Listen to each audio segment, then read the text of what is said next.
Welcome everyone again to another episode of the JR&Skipps podcast, a podcast between two friends where we touch up on sports, entertainment, and just social commentary and things that caught our attention over the week.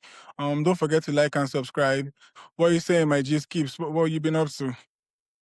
Yeah, absolutely, JR. It's been an interesting week talking about the World Cup games. I have to be honest, a couple games have actually caught my interest, and I'm going to start with the Brazil-Morocco game.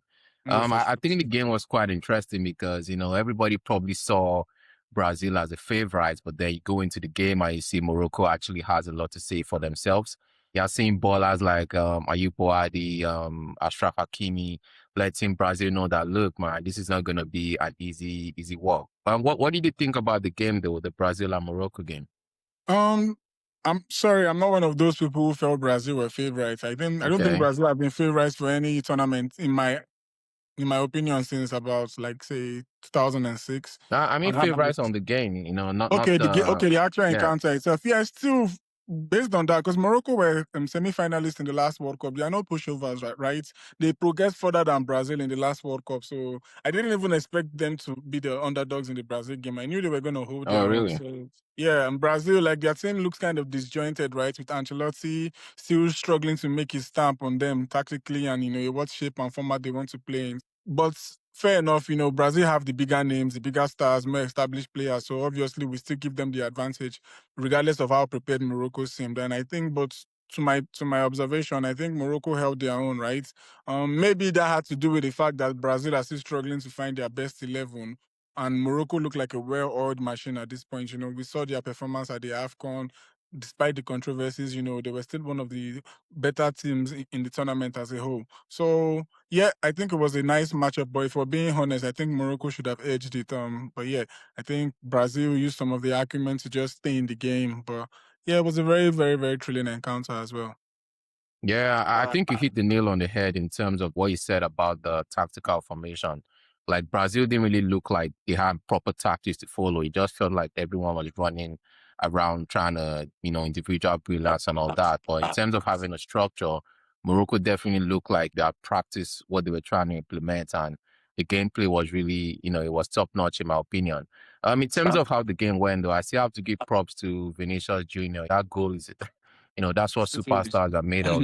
When your I team think I is not think really, both goals were top yeah, quality. Yeah, you're right. You're yeah, right. yeah, it's Vinicius did true, the same. true. Yeah. But the thing Yeah. about Vini's goal was Morocco was basically on the up. They were on top of the game, pressing, making the passes. Then out of nowhere, Vini just runs, cutting, boom, 1-1, put the Exactly. equalizer on Typically the game. what a superstar does for their team, right? Yeah. Exactly. So, in terms of how the game went, we already touched on Vinny Jr. I touched on Ayub Boadi, Ashraf Hakimi, and maybe let's just give props to Saibari for the nice finish. Have the game go 1-0. So let's quickly jump into the USA Paraguay game. Flo Balogun with a brace. Honestly, I think Pochettino has done something good in terms of how the United States play because I've just never seen them play that way. Maybe it's because Paraguay might not really be a strong team, but every team should have something to say, but the way they pass the ball around, the tactics they employed, it really felt like impressive football. Any opinion on the USA Paraguay game? Yeah, I would say kudos to Pochettino. I think he has managed to raise the overall tactical structure of the US team. I know in some friendlies or some games he was in charge of before the World Cup, there were some concerns on how he was going to, perform in attacking wise, right? But I think so far so good. Might be due to the level of toughness of the opposition in Paraguay, but credit where it's due. They played with some confidence. Three of their finishes, really really top class goals. I think the Flo Balogun brace were well taken, and Sick. the fourth goal, was a trivela, outside of the boots in the last minute of the game. It just shows a little bit of technical confidence overflowing in the team. So yeah, props to the USA team. Nice, nice, good stuff, man. Well, and obviously, as Nigerian Canadians, we can't talk about the World Cup without talking about our favorite country, Canada. Oh, Uh, you get Canada. me, my G. So Canada hosted Bosnia at the Toronto Stadium. Davis was a no-show. I think that's due to injuries that he's managing, but good thing is he was able to make the squad. We kind of saw the striker Larin score on his first touch, and that was quite a nice finish, to be honest. Right, But right.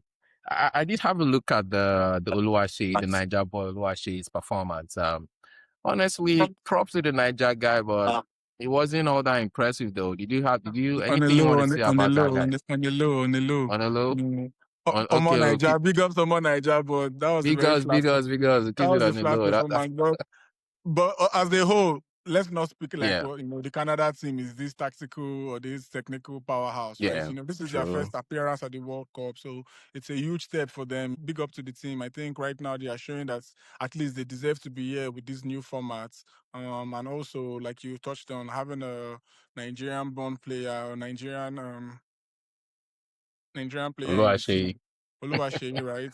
It was Yeah. another additional, source of pride for us as, Nigerians as well to see one of us, representing Canada. And I hope this is the start of, Canada doing their thing in major competitions. Yeah. Yeah, I guess we're gonna find out and see how far they go. Um, talking about Mexico, South Africa, though, I think Mexico they played pretty well. Nice goal from Jimenez with the header. That's probably something we'll see any given Premier League weekend. So good stuff. And it kind of looked Low quite. key, it was Cartel one. I'm a piano new. I'm telling you, man. Speaking about the Mapiano guys, it would be nice for them to actually get knocked out quick so they can go back and protect their jobs back in South Africa. Yeah, I was So, surprised they had problems attacking foreigners. You know what I'm saying? bro, okay. So talking about today's games though, Germany, Curacao, I don't think I've ever seen Curacao in the World Cup previously. I'm not sure, but this might be their first appearance ever. And I think so. Yep.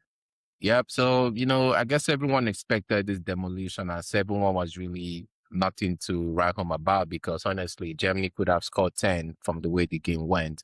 But, they put 7 in.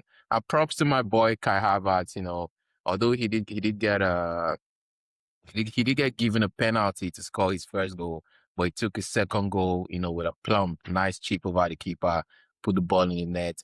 And I think He's Germany did playing pretty. against part-time electricians and plumbers. Like I'm sure after the game, they probably call to clock in and get that overtime check for leaving the office. What do you mean props to him for? Please, Well, please, please, please, please, please.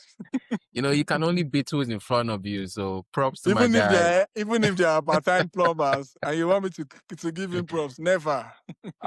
Shit, that's No what a hater disrespect to will the say Curacao though. team. It's all love. It's all love. I'm just joking. Okay, all love. So, well, good game from Germany though. You beat who's in front of you. Scoring Yep. 7 helps their goal difference. So they're basically And it into gives them the. confidence as well. Yep. Yeah, exactly. And their players did play well, Sani had some chances he should have scored.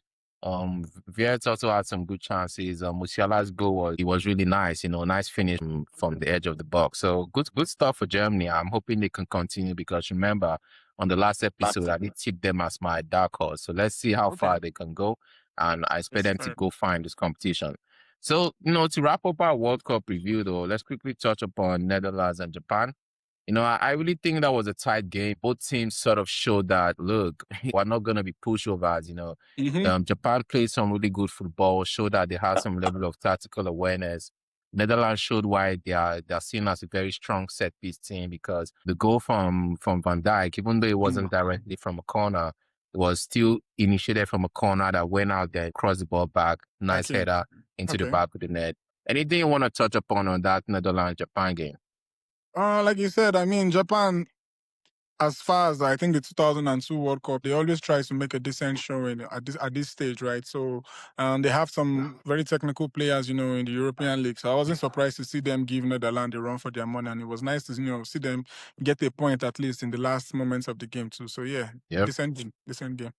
Yeah, nice game. Nice goal from Daichi Kamada. I do think Verbruggen could have done better in terms of making a save, but then the header actually was a The program, deflection. like, bro, Yeah, listen, he is a basically pants. touched the ball, man. If you're touching the ball, make a save, but he just went like flappy hands and the ball went into the net. So not really good from Verbruggen.